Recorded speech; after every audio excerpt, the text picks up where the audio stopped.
Pensando en Voz Alta, conversación espontánea en la que se analizan los temas de actualidad, abordados bajo la perspectiva de Alfredo Mena Lagos. Pensando en Voz Alta. Buenos días, bienvenidos a Pensando en Voz Alta. Hoy tengo el gusto de tener con nosotros a mi buen amigo y compañero de luchas, porque él es una de las personas que luchó por la modernización de este país. Es uno de los consultores más formados que tiene El Salvador. Y ahora vamos a hablar de un tema crítico en estos momentos, que es el tema del agua. Así que le quiero dar la bienvenida a mi buen amigo Orlando Altamirano. Bienvenido, Orlando. Muchas gracias, Alfredo. Igual nuevamente contigo aquí y es un gran gusto. Y gracias a toda la teleaudiencia por escucharnos. Gracias, Orlando.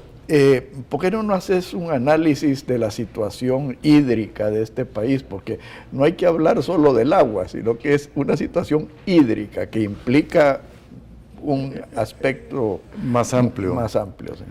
Sí, bueno, hoy día hemos venido escuchando y se ha agudizado por el tema de la sequía, el tema del agua, el tema de la situación en el país.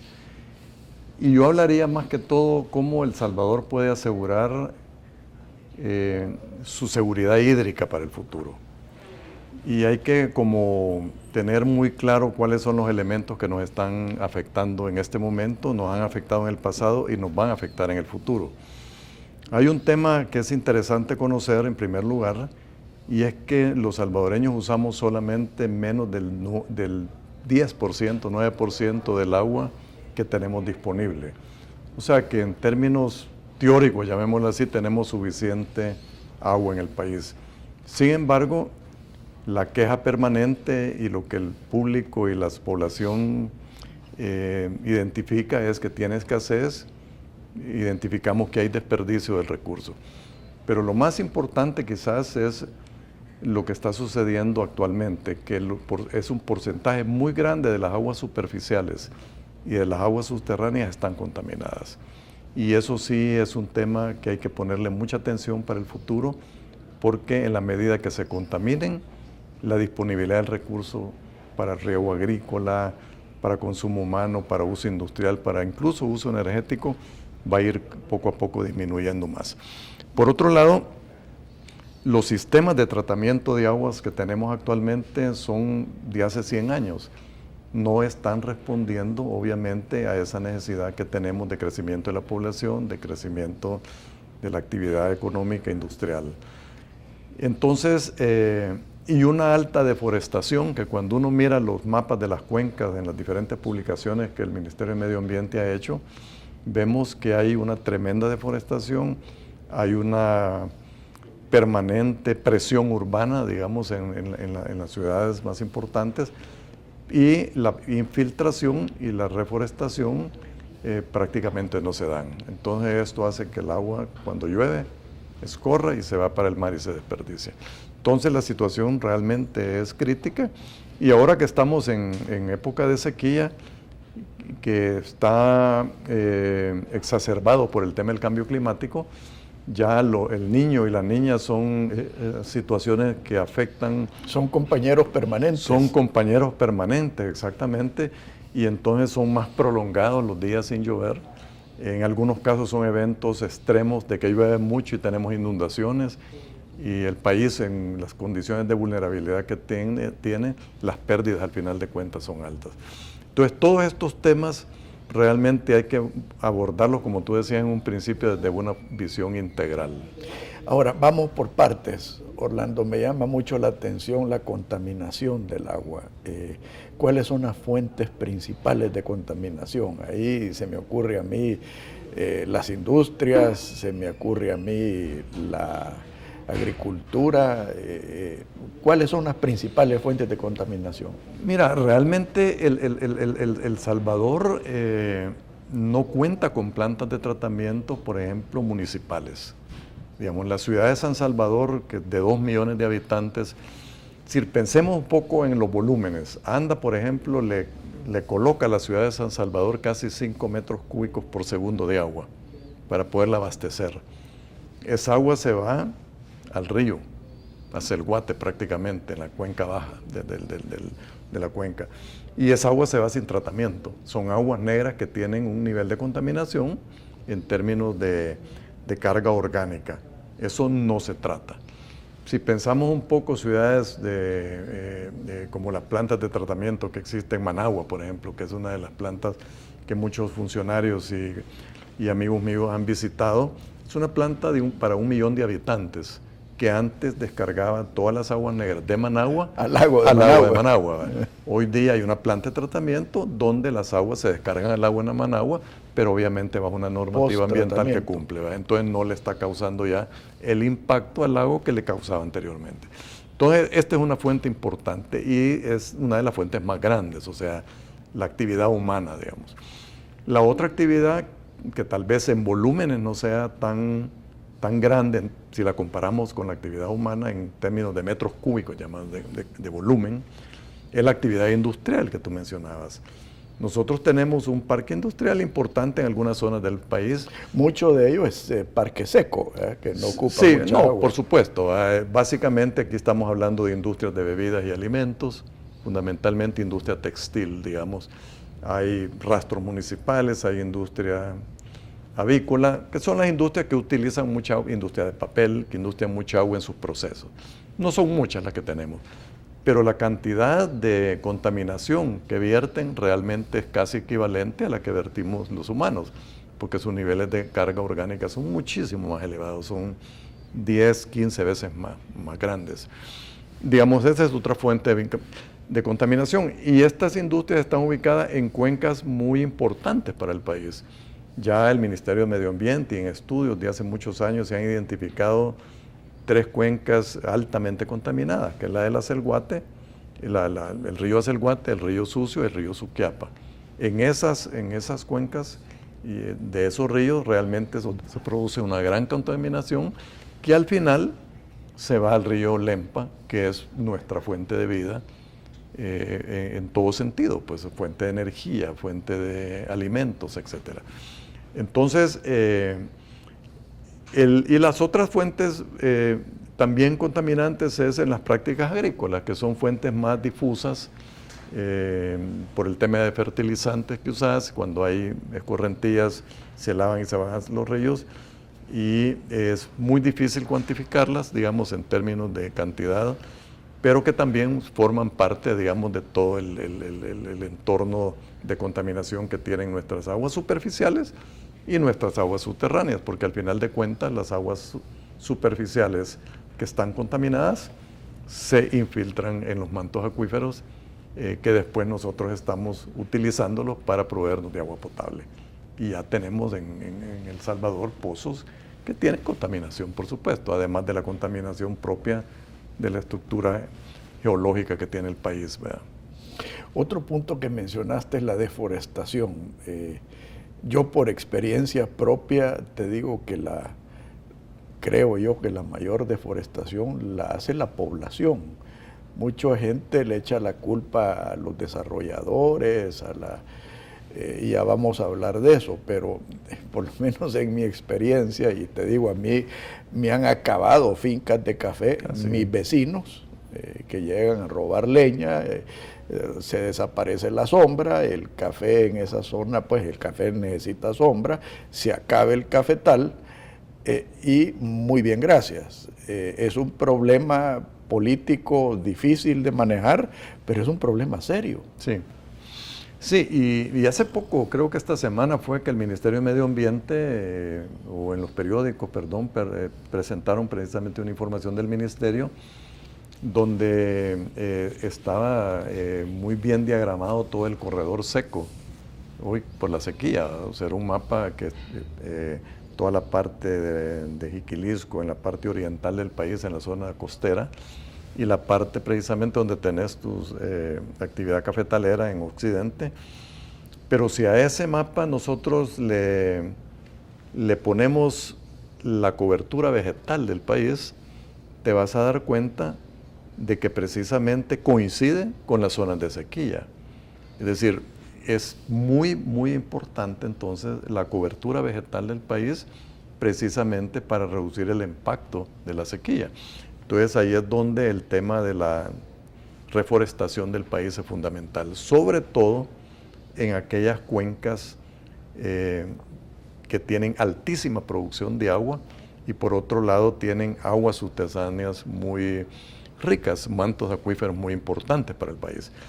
Fíjense, si nosotros observamos 3 aspectos en el área metropolitana de San Salvador, en esta zona donde vive casi el 30% de la población, nosotros tenemos el volcán, el Espino, toda esa zona de alta recarga acuífera, pero que ya está presionado por la deforestación. Si agarramos la cordillera del Bálsamo hacia el sur, hacia el mar, ya vemos bastantes desarrollos, pero también bastante presión sobre la parte forestal, digamos, la cobertura forestal. Vemos el Cerro San Jacinto, que prácticamente ya no tiene nada, que también es fuente para el lago de Ilopango. Entonces, ahí es donde es importante tener un equilibrio y manejar el recurso bajo la cuenca y proteger la cuenca con la reforestación que tú estás mencionando. Eso va a permitir infiltración, eso va a permitir reducir las escorrentías y una pérdidas del suelo, etc. Y ahí, al final, la población en la zona oriental, que prácticamente no tiene ya cobertura vegetal, está sufriendo, obviamente, los efectos de la sequía hoy día. Entonces, yo creo que tenemos que ser muy conscientes de cómo estamos enfrentando los temas de adaptación al cambio climático, pero muy conscientes sobre cómo estamos ejecutando los planes para proteger los recursos hídricos. Mira, el ser humano, creo yo, funciona a base de incentivos. O sea, uno hace lo que a uno le conviene hacer para mejorar su calidad de vida. En ese sentido, si nosotros hacemos uso de los incentivos y vemos que uno de los objetivos es reforestar, aquí en El Salvador no existen verdaderos incentivos para la reforestación. Al contrario, muchas veces las leyes y las instituciones trabajan en contra de eso. ¿Qué nos puedes decir de eso, Orlando? Mira, el tema de incentivos es un tema que realmente es importante en los marcos regulatorios, o sea, precisamente porque la gente reacciona hacia, como dicen, en ganar, ¿verdad? Hay actividades en Costa Rica, por ejemplo, donde en una cuenca específica que produce energía hidroeléctrica, en pequeñas hidroeléctricas de 1 megawatts, 0.5 kilowatts, 500 kilowatts, donde el agua la toman de un río y en la cuenca baja se produce la energía. Pero los dueños de esa actividad de generación eléctrica, su materia prima es el agua. Y es importante para que ellos puedan producir la energía y tener un beneficio, por supuesto, para venderla. Pero ¿cuál es el retorno que ellos tienen con las comunidades que viven a cuenca arriba? Es la protección de la cuenca en la reforestación y en los beneficios también que le dan a esa cuenca. Entonces el incentivo va hacia el beneficio hacia arriba de pagar por proteger el recurso y por otro lado el que está abajo genera la energía. Entonces yo creo que aquí se ha hablado mucho del tema de incentivos. De hecho, la ley de medio ambiente tiene un capítulo sobre incentivos, pero nunca se desarrollaron desde 1998, que salió la ley por primera vez. Entonces, obviamente, todo eso ha quedado en el aire y yo en algún momento comentaba con unos amigos de cómo podemos hacer que las empresas puedan realmente tener incentivos para poner sus plantas de tratamiento, para poder trasladar, digamos, a su cuenca, a su río, a su disposición final agua con mejor calidad. Bueno, hay diferentes formas. Una de ellas es permitirles que sus inversiones y el costo de operación sean deducibles de los impuestos. Eso es mucho más barato que estar pensando de que los empresarios no van a pagar impuestos. Al final el beneficio es de la población, porque la contaminación va a un río que aguas abajo va a contaminar muchas personas. Y que le va a costar al Estado. Y que le va a costar al Estado al final en términos de salud y en términos de mil cosas, ¿verdad?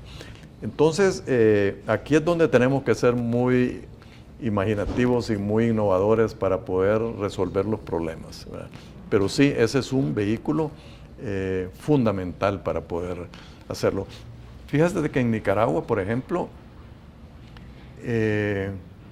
la empresa Enacal, que es la empresa como Landa de acá, le cobra a las empresas que no tienen capacidad para poder vertir o tener sus plantas de tratamiento para poder manejar sus aguas, les cobra un canon adecuado que no le causa un problema a la empresa económico y le maneja a ellos las aguas, pero el Estado tiene la capacidad para manejarlo. Entonces hay diferentes formas. Obviamente en San Salvador es muy difícil tener plantas del tratamiento como la que tiene Nicaragua, pero hay otras formas de poderlo hacer. Y de hecho hay tecnologías mucho más avanzadas hoy día para hacerlo. Hablando de tecnologías, me gustaría en el próximo segmento que yo siempre he querido que no hay necesidad de inventar la rueda. Todo está hecho. Entonces hay tanta tecnología que nos podría permitir, primero, hacer un uso más inteligente de nuestro recurso hídrico y segundo, prevenir el daño. Exacto. Así que en eso vamos a concentrar el segundo segmento. Perfecto, gracias. Por favor, no nos cambie, ya volvemos.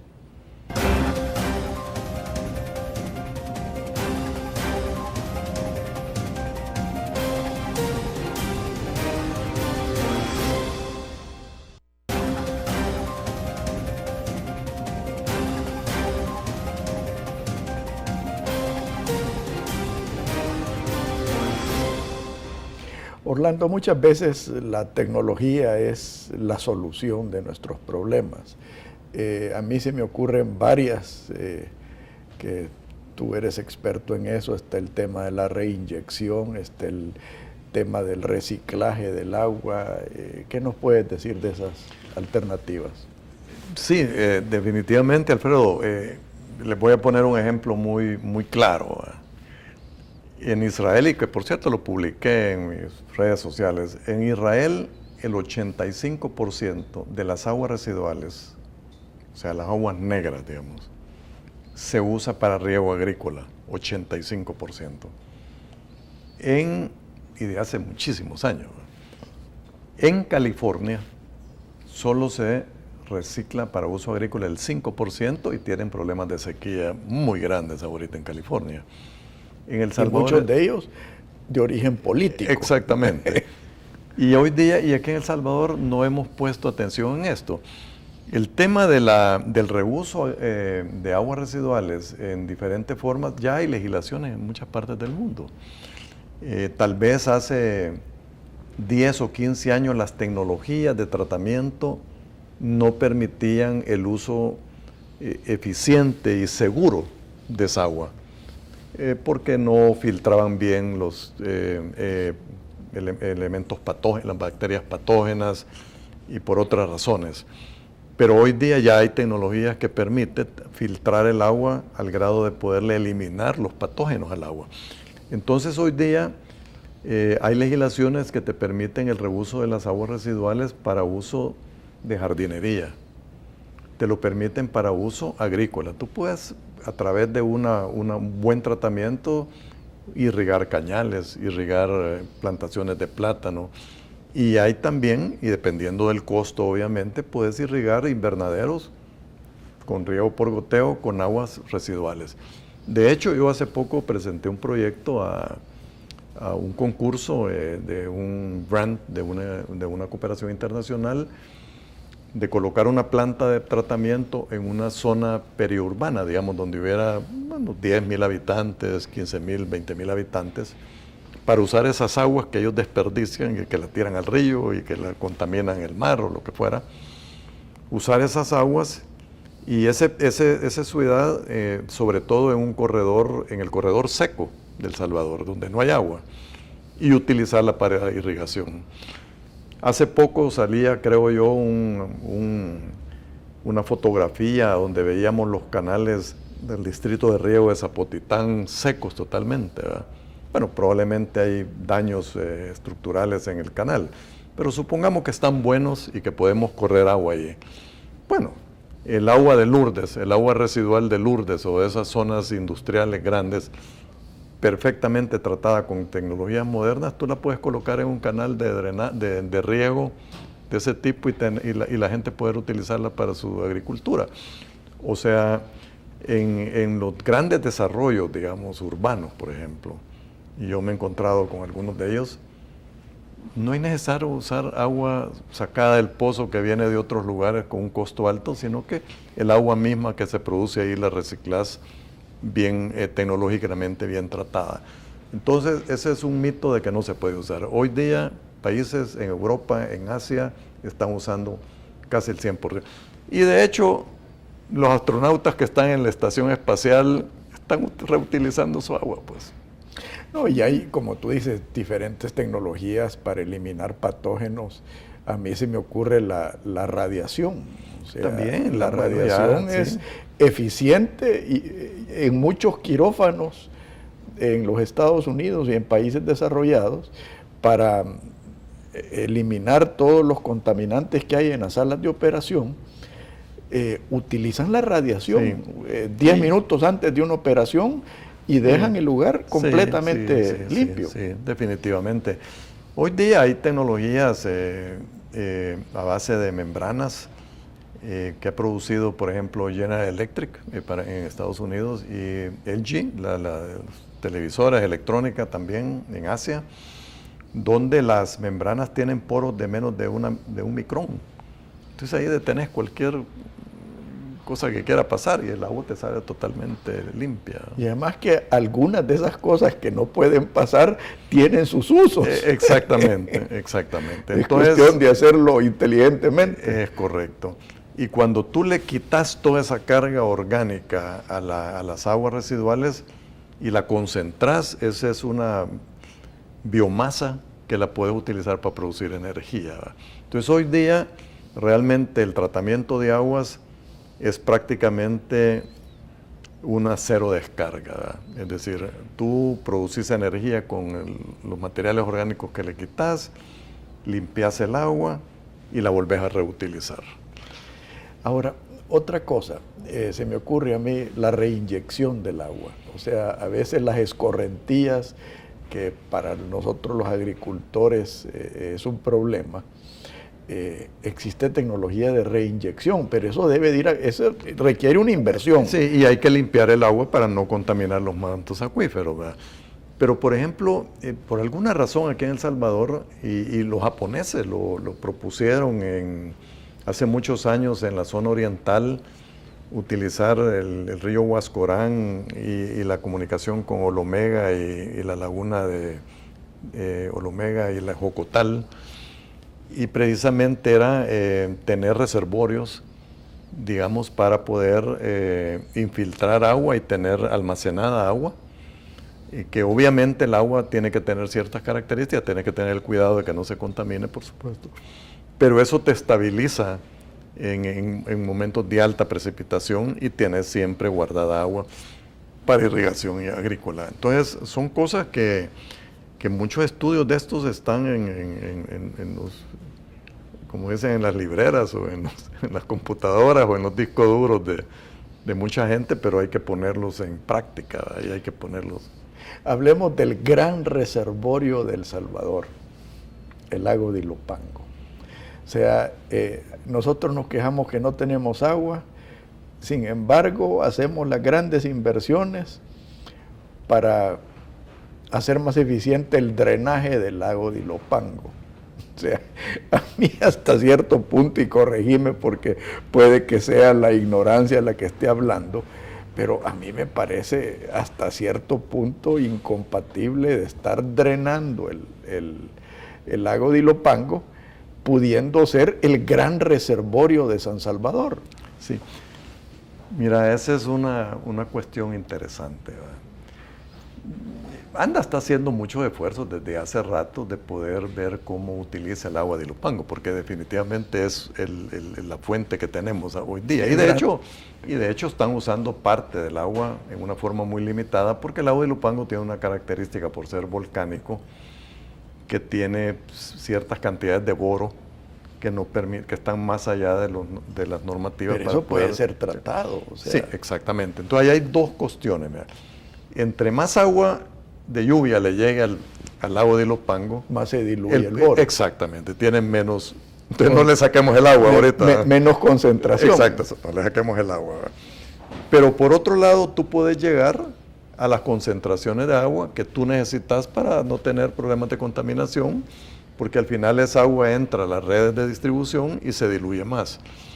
Y hay tecnologías hoy día para quitarle el boro al agua. Claro, tienen un costo, pero el costo de no tener agua es mucho mayor, ¿verdad? Pero tiene costo, pero es un costo razonable. Israel le cuesta casi 50 centavos de dólar el metro cúbico de agua y lo tiene que sacar del agua de mar, a un costo alto de energía, etcétera, pero saca agua potable del mar para dársela a su población. Y recicla, por supuesto, lo que queda para la agricultura. En El Salvador perfectamente posible, hay tecnologías perfectamente posibles y es cuestión de hacer un análisis de beneficio. Y al final no tener agua es mucho más caro que... Hablemos así como hablamos de mini hidros, pudiéramos hablar de mini reservorios. De mini reservorios. En los cuales, de nuevo, los propietarios de las parcelas debieran tener un incentivo. Y es un gana-gana, como tú dices, o sea, se conserva el recurso hídrico y hace más eficiente cualquier actividad, ya sea agrícola o industrial que necesite. Es correcto, mira, no sé si en la cuenca de Sonsonate, hay una cuenca en Sonsonate complicada, porque los agricultores, es decir, ya en algunas partes de la cuenca no hay agua, entonces los agricultores se mueven a otro lugar donde hay agua. Pero digamos, esos son los lugares que si los agricultores de arriba no tienen agua, tú puedes hacer esos reservorios y darle el servicio a los otros, donde poder cultivar.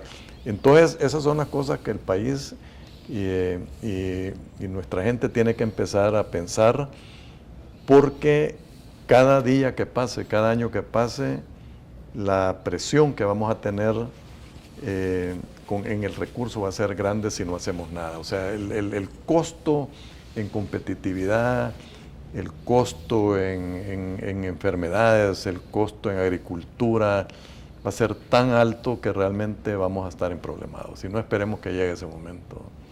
Ahora, hablemos de la pregunta de los 100 millones de dólares, la ley de aguas.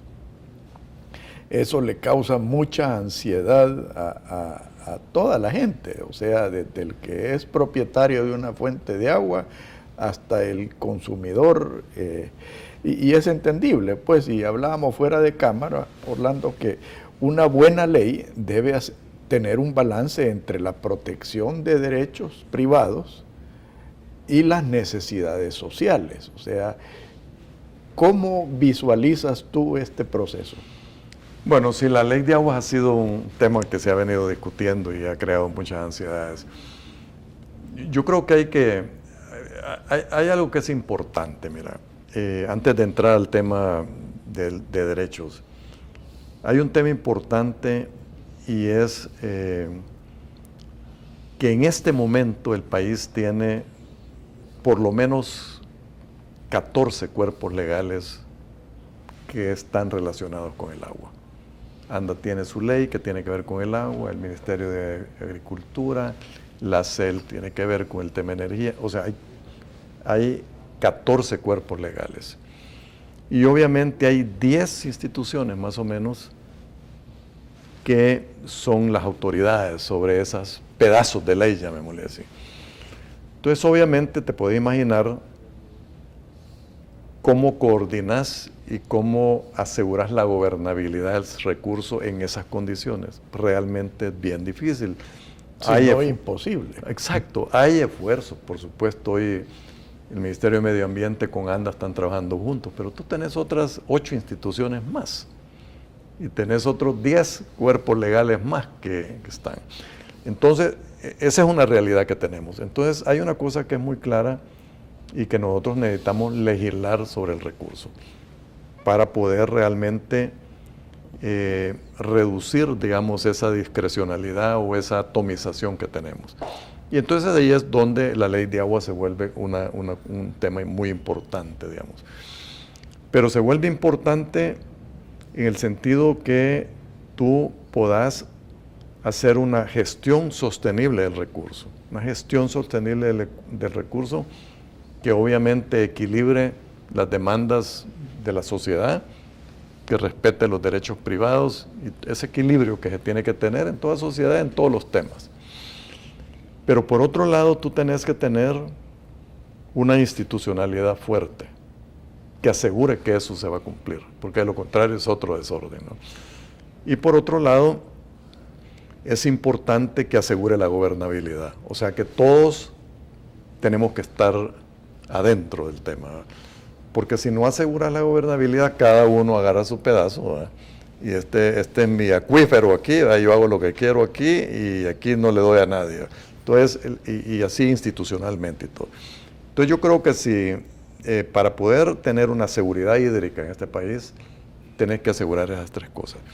Fíjate que en Nicaragua la ley de agua se promulgó en el 2010 por el presidente actual, Daniel Ortega.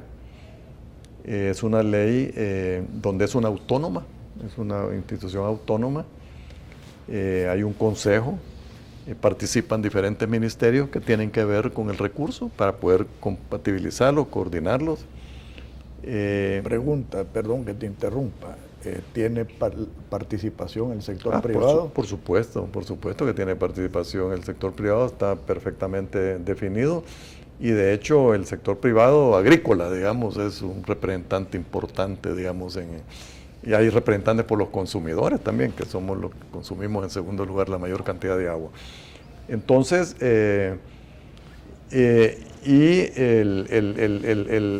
pero es interesante que después de 5 años de promulgada, y esto es lo que quería acotar, de 5 años de promulgada la ley, hoy día están en el proceso de fortalecimiento de la institucionalidad para poder realmente aplicar bien la ley. O sea que lo que quiero reflejar aquí, que este es un proceso que no es de un día para otro. No pensemos que mañana vamos a tener una ley de agua y los problemas de agua se van a resolver en este país, no. Nosotros tenemos que trabajar mucho en el tema de gobernabilidad del recurso, en el tema de sostenibilidad de la gestión del recurso y obviamente en el fortalecimiento de la institucionalidad. Entonces, podemos hacer una buena ley de aguas si todos los sectores participan, si se despolitiza un poco en el tipo de institucionalidad que queremos. Realmente lo que tenemos que pensar es el problema que vamos a resolver para asegurar lo que te menciono y en función de eso definir la institucionalidad y definir la participación, digamos, de los diferentes sectores que utilizan el recurso. No olvidemos que en este momento estamos utilizando 2.000 millones de metros cúbicos de agua, es lo que necesita el país para agricultura. En 30 años vamos a necesitar el doble. Si ahorita estamos en esas condiciones que tenemos de dificultades, imagínense dentro de 30 años que necesitemos el doble. Para ese momento tenemos que estar teniendo una capacidad de aseguramiento de la gobernanza del sector, de una buena institucionalidad, un buen monitoreo, etcétera. De cara al futuro, me gustaría que en el tercer segmento hablemos de las inversiones necesarias. Yo creo que muchos de los problemas hídricos de El Salvador son totalmente innecesarios. Por favor, no nos cambie, ya volvemos.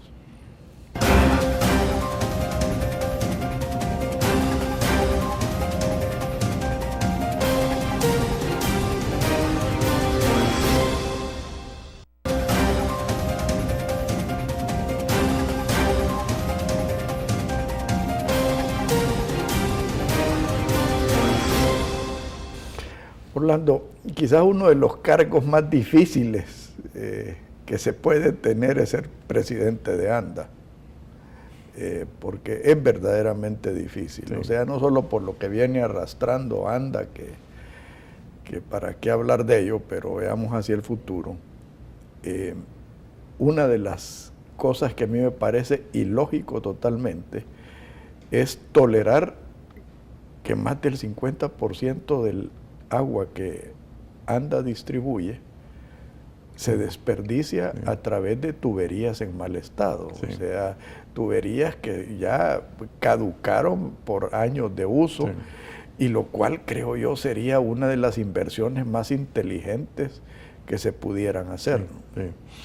Sí, definitivamente hay muchos diagnósticos que han hecho el Ministerio, ANDA, y ellos están muy conscientes de los niveles de desperdicio, ¿no? Y también en la población, el forma que usa el agua, que dejas el chorro abierto, que hay una fuga y no la reparas. Pero ese es mínimo con lo que se pierde. Por supuesto, pero tú hay veces ves en algunos lugares donde tenés borbollones de agua en la calle y pasa hasta 15 días sin que se repare, ¿verdad? Que es obviamente las líneas de ANDA.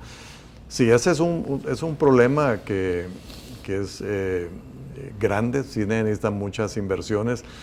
Y aquí viene un tema que tú acabas de tocar, que es importante, mira.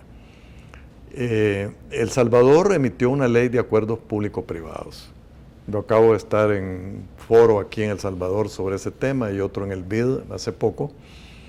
Y los países en América Latina, auspiciados bajo el programa de ciudades sostenibles y los proyectos de apoyo del BID América Latina en resolver problemas como el que estamos hablando, tanto de desechos sólidos como de infraestructura para el país, carreteras, puertos, aeropuertos, infraestructura de agua potable, infraestructura de saneamiento, infraestructura de manejo de desechos sólidos. En muchas legislaciones, como Ecuador, Chile y otras, y México, te permiten los acuerdos público-privados para estos temas. En El Salvador, el tema del agua se sacó de la legislación y se pusieron montos altísimos de inversión. Entonces, obviamente, el tema del agua y el tema de desechos sólidos no lo puedes ver bajo un tema de acuerdos público-privados, ese esquema nuevo, digamos, de cuando el Estado no tiene recursos financieros para obras de infraestructura. Ni recursos ni la capacidad. Ni la capacidad. Y para poder que el privado intervenga en su especialidad y que ponga plata y asegure el retorno de la inversión. Pero en el tema tanto como de desechos sólidos como de agua, al final de cuentas la presión de la población está en el territorio. La presión de la población está en el municipio. Y al final la población, como lo decía un poco Nayib Bukele, lo que quiere es que le resuelvan los problemas. Entonces tú ves muchas ciudades, aquí en San Salvador, en El Salvador, que van desde Santana, pasando por Metapán, el Puerto del Triunfo, La Libertad, Jiquilisco, de que la alcaldía no va a poder resolver el problema. Y el gobierno central tampoco tiene los recursos para hacerlo. Y ni tiene la capacidad de mayor endeudamiento para hacerlo. Entonces ahí nosotros creo que tenemos que empezar a pensar en modelos de gestión, en modelos de inversión mixtos, donde la alcaldía, el gobierno municipal interviene y el privado interviene. Un desarrollo turístico en Jiquilisco, donde los privados quieren desarrollar centros turísticos. El saneamiento ambiental de ese lugar pasa por un acuerdo entre el municipio y la inversionista de poder resolver ese problema. Porque si esperamos de que el gobierno central va a resolverlo, no va a suceder. No hay los recursos. Entonces yo creo que esa es una buena posibilidad de que el recurso, de que el saneamiento ambiental pueda ser parte de esquemas de inversión público-privada en el territorio, llámese los municipios. Y así tú aseguras un buen saneamiento y aseguras que tus inversiones, sean de tipo turístico o lo que fuera, realmente puedan tener una sostenibilidad en el tiempo. Y en este sentido, El Código Municipal es bastante abierto, pero tenemos que tener la voluntad política y la apertura para poder desarrollar modelos de financiamiento de este tipo que al final se traducen en beneficio para la población y generación de empleo y de desarrollos nuevos, porque tú tenés la capacidad para poderlo hacer. Ahora, estos asocios públicos-privados muchas veces son tabú en algunos círculos políticos, o sea, porque dicen ahí viene la privatización. O sea, y tenemos el ejemplo de aquel líder chino que dijo que a él no le importaba de qué color sea el gato siempre y cuando caza el ratón, ¿verdad? Entonces, yo creo que esos tabús son los que nos mantienen arrestados, pongámoslo de esa manera, y no nos permiten buscar soluciones innovadoras, soluciones que ya se encontraron en otros países y que están funcionando en otros países. O sea, tú has mencionado mucho a Nicaragua. Yo, en lo que te he escuchado, veo que Nicaragua, con el gobierno socialista que tiene, entre comillas, tiene soluciones mucho más innovadoras que estos gobiernos. Es correcto, es correcto. Y hay diferentes formas de resolverlo. Es decir, yo creo que en el tema, vaya, hoy día, si tú te das cuenta, en el tema de desechos sólidos, y voy a tocar un tema que es clave en el país. Mides, el contrato de Mides con las alcaldías termina en el 2018-2019. Pero fíjate que la legislación salvadoreña, el Código Municipal le permite a los municipios hacer empresas de economía mixta. Y muchísimos municipios que están pensando de cara a más allá del 2018, crear empresas de economía mixta con los privados y resolver el tema del manejo de los desechos sólidos. Eso va a suceder en este país en los próximos 3, 4, 5 años. Y no vas a tener ya lo que se llama un monopolio de Mides cobrando una cantidad de dinero probablemente alta, con una presión económica hacia las alcaldías, sino que vas a tener regiones o mancomunidades que resuelven su problema con la participación privada, reduciendo todos los problemas de contaminación, todos los problemas de salud, etc. Eso se tiene que traducir igualmente a cómo manejas el recurso hídrico. Entonces tenemos que tener la mente abierta de cara al futuro de cómo vamos a enfrentar esos problemas. Y aquí sí es importante quitarnos un poco de la cabeza la aritmética legislativa o esas formas cerradas de ver las cosas, porque ya es imposible dar soluciones en esas condiciones. Tú fuera de cámaras mencionabas que te habías reunido con un grupo de jóvenes. Me gustaría que nos explicaras en qué consistió y quiénes son esos jóvenes. O sea, sí, hoy en la mañana me invitaron a una reunión de un proyecto Joven 360, que no lo conozco mucho, pero sí sé que es un proyecto que está auspiciando la ID, de pedirle, y hay empresas que participan en esa mesa de discusión, como La Constancia y otras empresas. Yo participé como parte del Comité de Desarrollo Sostenible del Puerto de la Libertad, donde hay empresarios, restauranteros del Puerto de la Libertad, hoteleros, y me invitaron por, digamos, el nivel de especialización que tengo en los temas de saneamiento. Y los jóvenes eran 3 muchachos de la Universidad Nacional, por cierto, de último año de Ingeniería Agronómica, y que el tema que ellos querían desarrollar, su proyecto, digamos, como de graduación o su proyecto de emprendedor, era resolver un problema de agua, de saneamiento y un problema de desechos sólidos. Y en municipios rurales, claro, nos enfocamos en el Puerto de la Libertad porque, digamos, era la mayoría de los empresarios era de ahí, Pero ellos habían trabajado y estaban siguiendo muy de cerca cómo resolver los problemas de la comunidad de los nonoalcos y otros más en otros lados. Pero lo interesante es que jóvenes que están ya en último año de la universidad o recién graduados están ya enfocándose en resolver los problemas del país, que están ya pensando cómo se resuelven esos problemas y están pidiendo apoyo para hacerlo. Eso a mí me gustaría verlo a otros niveles, porque si tuviéramos esa capacidad de poder sentarnos a resolver los problemas que tenemos, ya los hubiéramos resuelto. Pero como estamos pensando en otros temas de política y de poder y de etcétera, entonces estamos totalmente, el tiempo se nos va en eso.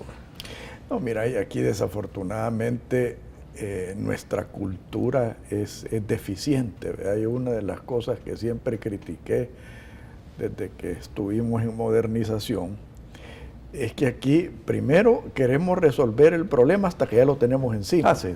Primero, hasta aquí. primero. Segundo, queremos resolver el problema de ahorita. Sí. No hablamos del problema 25 años. Sí, y lo podemos ver en el diseño de carreteras, en el diseño de hospitales.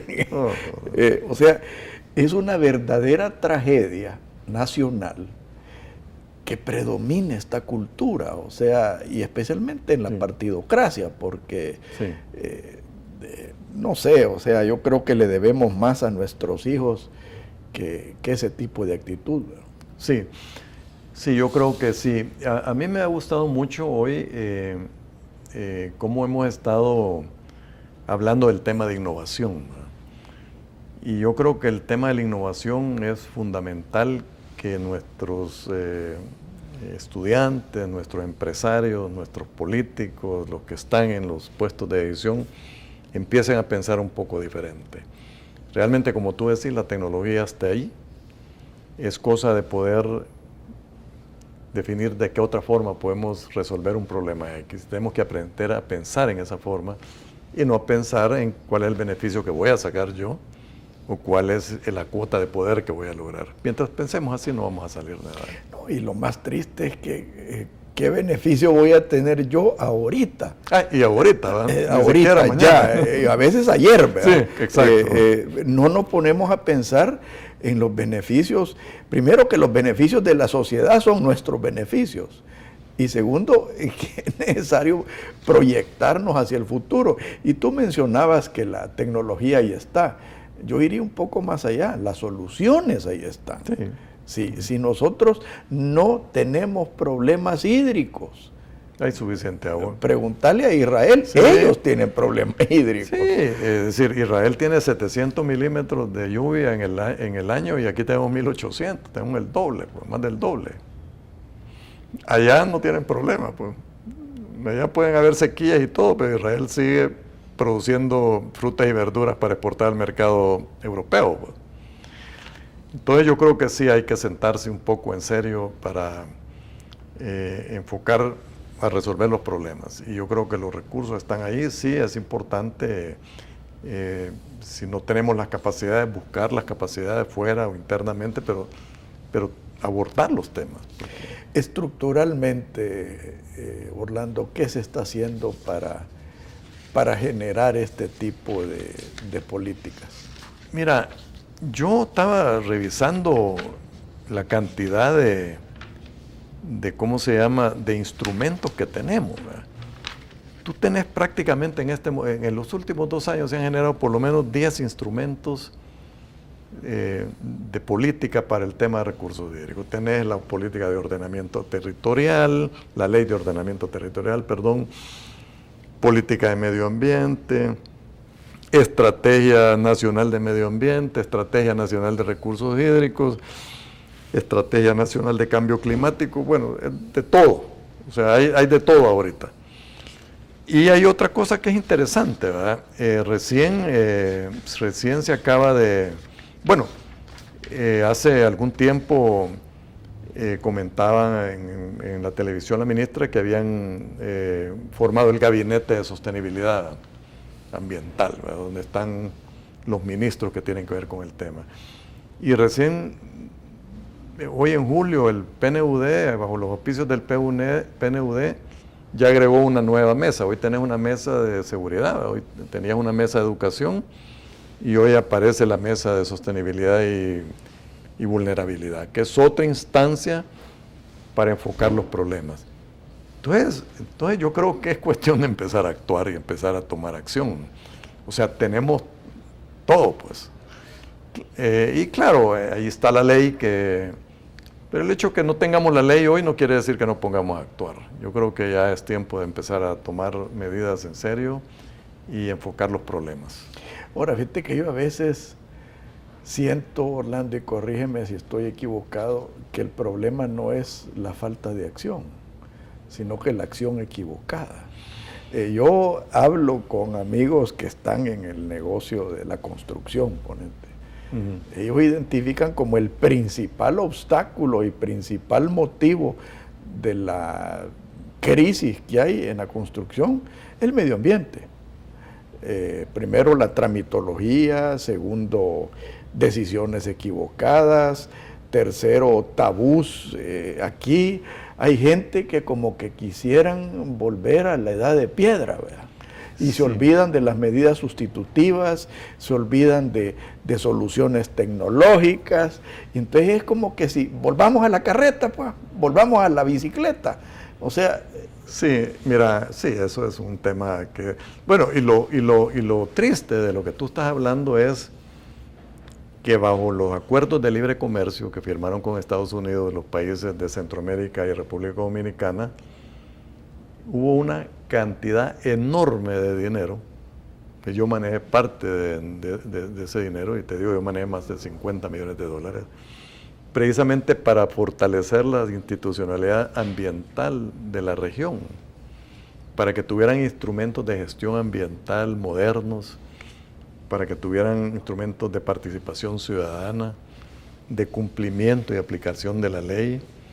Y realmente tú hoy día me mencionas lo que tú mencionas, que un sector se encuentra con esa dificultad, y es increíble la cantidad de recursos que se han invertido. Pues entonces, no solo han tenido los recursos. Yo no diría invertido, desperdiciados. Desperdiciados, que se han desperdiciado, digamos, en todos estos años, y seguís haciendo lo mismo, y peor.